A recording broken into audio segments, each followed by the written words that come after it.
നസ്രയത്ത്, പുതിയ നിയമത്തിലെ നസ്രയത്ത് അല്ലെങ്കിൽ നസ്രയൻ എന്ന വാക്കുകൾ 30ഓളം പ്രാവശ്യം കാണുവാൻ കഴിയും. യെരുശലേമിൽ നിന്ന് ഏകദേശം 140 കിലോമീറ്റർ അകലെ, ഗലീലാക്കടലിൽ നിന്ന് 25 കിലോമീറ്റർ അകലെ സ്ഥിതി ചെയ്യുന്ന പ്രസിദ്ധമായൊരു പട്ടണമാണ് നസ്രയത്ത്. ഇന്ന് ഏകദേശം 1,00,000 കുറയാതെ ആളുകൾ അവിടെ വസിക്കുന്നുണ്ട്. വളരെ ഉയർന്ന ഒരു പട്ടണമായി നസ്രയത്ത് മാറിയിരിക്കുകയാണ്. ഇസ്രായേലിൻ്റെ വടക്കൻ ഭാഗമായിരിക്കുന്ന ഗലീലയിലെ പ്രധാന പട്ടണങ്ങളിലൊന്ന്. യേശുവിൻ്റെ കാലത്തുള്ള നസ്രയത്താണ് ഈ പ്രഭാഷണത്തിൽ നമ്മൾ നോക്കുന്നത്.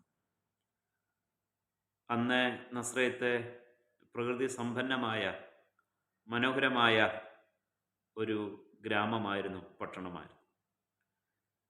നസ്രയത്തിൻ്റെ 5 സവിശേഷതകൾ. ഒന്നാമത്തേത്, യേശുവിനെ ജനനം നൽകുന്ന മറിയ പരിശുദ്ധാത്മാവിനാൽ ഗർഭവതിയാകുന്നത് നസ്രയത്തിൽ വെച്ചാണ്. ആ വലിയ വാർത്ത മറിയെ അറിയിക്കേണ്ടതിനായി ദൈവം ഗബ്രിയേൽ ദൂതനെ മറിയുടെ അടുക്കിലേക്ക് അയക്കുന്നു. ആ സമയത്ത് മറിയ വിവാഹ നിശ്ചയം കഴിഞ്ഞ യുവതിയാണ്, യോസഫുമായുള്ള വിവാഹ നിശ്ചയം. ഈ രണ്ടുപേരും സത്യത്തിൽ ബേത്ലഹേം പട്ടണക്കാരാണ്. ഇപ്പോൾ അവർ നസ്രയത്തിലാണ് പാർക്കുന്നത്. നസ്രയത്ത് അന്ന് അനേകർ വന്ന് പാർക്കുന്ന ഒരിടം കൂടിയാണ്. കാരണം നസ്രയത്ത് എന്ത് കൃഷി ചെയ്താലും വിള നൽകുന്ന നല്ലൊരു വിളഭൂമിയാണ്. അനേകർ അവിടെ വന്ന് തൊഴിൽ തേടി പാർക്കുമായിരുന്നു. മറ്റനേക മനോഹാരിത നസ്രയത്തിനുണ്ടായിരുന്നു. കുന്നുകളും അതിൻ്റെ ചെരിവുകളും ഒക്കെ നിറഞ്ഞ പ്രകൃതി മനോഹാരിത. ഒലൂമരം, അത്തി, മുന്തിരി, ഇതുകൂടാതെ കോതമ്പ്, ഏപം പോലുള്ള ധാന്യങ്ങൾ ഒക്കെ നസ്രയത്തിൽ സമൃദ്ധമായി വളർന്നിരുന്നു. ഗലീലാക്കടലിൽ നിന്ന് വലിയ ദൂരമല്ലാതെ കൊണ്ട് ആവശ്യത്തിന് മത്സ്യങ്ങളും കിട്ടിയിരുന്നു. വയലുകൾ ധാരാളമുള്ള ഒരു സ്ഥലം. അങ്ങനെ കാണുവാൻ ഭംഗിയുള്ള, പ്രകൃതി സമ്പന്നതയുള്ള, കൃഷി വിഭവങ്ങളുള്ള, മത്സ്യസമ്പത്തൊക്കെ ലഭ്യമായിരുന്ന മനോഹരമായ ആ പട്ടണത്തിൽ അനേകർ വന്ന് പാർത്തിരുന്നു. അക്കൂട്ടത്തിൽ യോസഫും മറിയ അവിടെ എത്തിയിരുന്നു. അവരുടെ വിവാഹ നിശ്ചയം കഴിഞ്ഞു. ആ വിവാഹ നിശ്ചയത്തിന് ശേഷമുള്ള മശിയുടെ ജനന വാർത്ത, ഏറ്റവും സമ്പന്നമായ സന്തോഷം നൽകുന്ന വാർത്ത, മറിയെ ദൈവം അറിയിക്കുന്നത് നസ്രയത്തിൽ വെച്ചാണ്. മറിയ ആദ്യം ഭയപ്പെട്ടു. കാരണം താൻ പുരുഷനെ അറിയുകയാൽ എങ്ങനെ സംഭവിക്കും എന്ന ന്യായമായൊരു ചോദ്യം.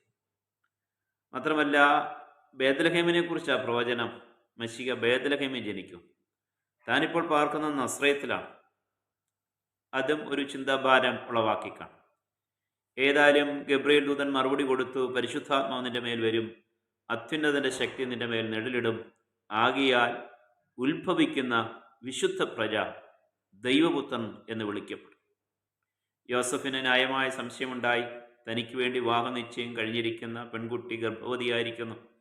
അന്നത്തെ ന്യായപ്രമാണത്തിൻ്റെ നിയമം അനുസരിച്ച് വേണമെങ്കിൽ പട്ടണത്തിലെ മൂപ്പന്മാരെ വിളിച്ചുകൂട്ടി കല്ലെറിഞ്ഞു കൊല്ലാം. എന്നാൽ അല്പം നീതിബോധമുള്ളത് കൊണ്ട് അതിന് ആ ഒരു കാര്യത്തിന് വേണ്ടി പോകാതെ രഹസ്യമായി അവളെ വിട്ടുകളഞ്ഞേക്ക്, ഉപേക്ഷിക്കാം എന്നൊക്കെ യോസഫ് വിചാരിച്ചിരിക്കുമ്പോൾ യോസഫിൻ്റെ അടുക്കിലേക്കും ദൈവം തൻ്റെ ദൂതനെ അയച്ചു. യോസഫിൻ്റെ തെറ്റിദ്ധാരണകൾ തിരുത്തി. ജനിക്കുവാൻ പോകുന്നത് മശിഹയാണ്, അവൻ തൻ്റെ ജനത്തെ അവരുടെ പാപങ്ങളിൽ നിന്ന് രക്ഷിപ്പാനിരിക്കൊണ്ട് നീ അവൻ യേശു എന്ന് പേർ വിളിക്കണം എന്നുള്ള കൃത്യമായ നിർദ്ദേശം കൊടുത്തു. യോസഫിന് മനസ്സിലായി, ദൈവത്തിൻ്റെ തെരഞ്ഞെടുപ്പ് മൂലം, ദൈവത്തിൻ്റെ കൃപ മൂലം സംഭവിച്ചിരിക്കുന്ന ഒരു വലിയ അനുഗ്രഹമാണ്. മറിയെ ചേർത്തുകൊള്ളുവാൻ പിന്നെ യോസഫ് ശങ്കിച്ചില്ല. അപ്പോൾ തന്നെ അഗസ്തോസ് കൈസറുടെ കൽപ്പന പുറപ്പെട്ടു, ജനസംഖ്യ എടുക്കുവാൻ എല്ലാവരും സ്വന്തം പട്ടണങ്ങളിലേക്ക് പോകണം. അങ്ങനെ യോസഫ് ഗർഭവതിയായിരിക്കുന്ന മറിയെ കൂട്ടി സ്വന്തം പട്ടണമായ ബേത്ലഹേമിലെത്തി. ബേത്ലഹേമിൽ വെച്ച് യേശുക്രിസ്തുവിൻ്റെ തിരുജനനം നടന്നു. പ്രവചനം കൃത്യമായി നിറവേറ്റപ്പെട്ടു. മശിഹ ബേത്ലഹേം എന്നറിയപ്പെടുന്ന എഫ്രാത്തിൽ നിന്ന് പിറക്കുമെന്നുള്ള മീഖ 5:2 വാക്യത്തിലെ പ്രവചനം കൃത്യമായി നിവർത്തിക്കപ്പെട്ടു. ഈ സമയത്ത് യഹൂദയിലെ പ്രാദേശിക രാജാവ് ക്രൂരനായ ഹെരോദാവാണ്. യഹൂദന്മാർക്കൊരു രാജാവ് പിറന്നിരിക്കുന്നു എന്നറിഞ്ഞ് യേശുവിനെ കൊല്ലുവാനുള്ള പദ്ധതി ഹെരോദാവ് തയ്യാറാക്കി. വിധി പുറപ്പെട്ടു. ദൈവം വീണ്ടും ഇടപെട്ടതിനാൽ യോസഫ് മറിയയും കൂട്ടി യേശുവിനെയും കൂട്ടി ബേത്ലഹേം പട്ടണം വിട്ടു. ഒരിടവേളയ്ക്ക് ശേഷം ദൈവത്തിൻ്റെ ആത്മാവ് നടത്തിയതനുസരിച്ച് വീണ്ടും അവർ നസ്രയത്തിലെത്തി. അങ്ങനെ യേശുവിൻ്റെ വളർച്ച നടക്കുന്ന നസ്രയത്തിലാണ്. യേശുവിൻ്റെ പിന്നിട്ട ശൈശവകാലം, ബാല്യകാലം, കൗമാരകാലം, 30-ാം വയസ്സ് വരെയുള്ള യൗവനകാലം എല്ലാം യേശു വളർന്നത് നസ്രയത്തിലാണ്. അങ്ങനെ നസ്രയത്തിൻ്റെ രണ്ടാമത്തെ പ്രത്യേകത, യേശു വളർന്ന പട്ടണമാണ് നസ്രയത്ത്. നസ്രയത്തിൻ്റെ മൂന്നാമത്തെ പ്രത്യേകത, യേശുവിൻ്റെ നാമത്തോട് ചേർന്ന് ഈ വിശേഷണം ലഭിച്ചു എന്നുള്ളത്. നസ്രയനായ യേശു. നസ്രയനായ യേശു യഹൂദന്മാരുടെ രാജാവ് എന്ന കുറ്റസംഗതിയൊക്കെയാണ് ക്രൂശിൻ്റെ മീതെ എഴുതി വെക്കുക. നസ്രയനായ യേശുവിൻ്റെ നാമം, ഇതൊക്കെ അപ്പോസ്തലപ്രവൃത്തി നമ്മൾ കാണുന്നുണ്ട്. നസ്രയ മതം.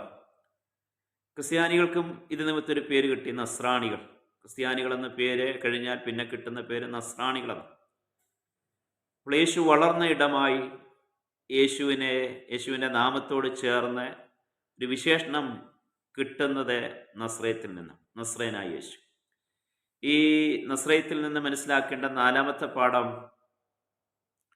ആ വാക്കിൻ്റെ അർത്ഥമാണ്. നസ്രയത്ത് എന്ന വാക്കിൻ്റെ അർത്ഥം മുള എന്നാണ്. ഇല്ലായ്മയിൽ നിന്ന് അല്ലെങ്കിൽ വേരിൽ നിന്ന്, ഒരു വിത്തിൽ നിന്നൊക്കെ ഒരു പുതിയ സസ്യം മുളച്ചു വരുന്ന മുള, ആ മുളയാണ് നസ്രയത്ത് എന്ന വാക്കിൻ്റെ എബ്രായ അർത്ഥം. പഴയ നിയമത്തിൽ നസ്രയത്ത് എന്ന വാക്ക് ഒരു സ്ഥലത്തിൻ്റെ പേരായിട്ടില്ലെങ്കിലും യേശുവിനെക്കുറിച്ച് 4 പ്രാവശ്യം ഒരു പ്രവചനമുണ്ട്. അവിടുന്ന് ഒരു മുളയായി വരും. ദാവീദിൻ്റെ വംശത്തിൽ, ഇശായിയുടെ ആ കുലത്തിൽ, ദാവീദിൻ്റെ വംശത്തിൽ വരുന്ന യഹോവയുടെ ദാസനായ മുള. മശിയെക്കുറിച്ച് അങ്ങനെ 4 പ്രവചനങ്ങൾ യെശയ്യാവിലും സെഖര്യാവിലുമുണ്ട്. അതുകൊണ്ട് യേശു മുളയെന്ന് വിളിക്കപ്പെടും. എബ്രായ ഭാഷയിൽ പറഞ്ഞാൽ യേശു നെറ്റ്സർ എന്ന് വിളിക്കപ്പെടും. അതിൽ നിന്നുണ്ടായ ഒരു പദമാണ് നസ്രയത്ത്. അങ്ങനെ യേശു നസ്രയൻ എന്ന് വിളിക്കപ്പെടുമെന്നുള്ള പ്രവചനം ഈ സ്ഥലത്ത്, ഈ ദേശത്ത് വസിച്ചതിനാൽ അങ്ങനെയും അത് നിവർത്തിക്കപ്പെട്ടു. യേശു സാക്ഷാൽ ഈ ഭൂമിയിലേക്ക് നമുക്ക് വേണ്ടി ഉളവായി വന്ന മനുഷ്യനായി, രക്ഷകനായി, ദൈവത്തിൻ്റെ പിതാവിൻ്റെ ഇഷ്ടം ചെയ്യുന്ന ദാസനായി, ദൈവപുത്രനായി ഒക്കെ ഉളവായി വന്ന സാക്ഷാൽ കർത്താവത്രേ, സാക്ഷാൽ ദൈവമത്രേ. നസ്രയത്ത് എന്ന നാമം അതും നമുക്ക് മനസ്സിലാക്കി തരുന്നു. 5-ാമത്തെ ഒരു കാര്യം കൂടെ നഥനയേലിൻ്റെ ചോദ്യമാണ്. ഫിലിപ്പോസ് യേശുവിനെ കുറിച്ച് നഥനയേലിനോട് പറഞ്ഞപ്പോൾ നഥനയേൽ ചോദിക്കുന്നൊരു ചോദ്യം, നസ്രയത്തിൽ നിന്ന് വല്ല നന്മയും വരുമോ?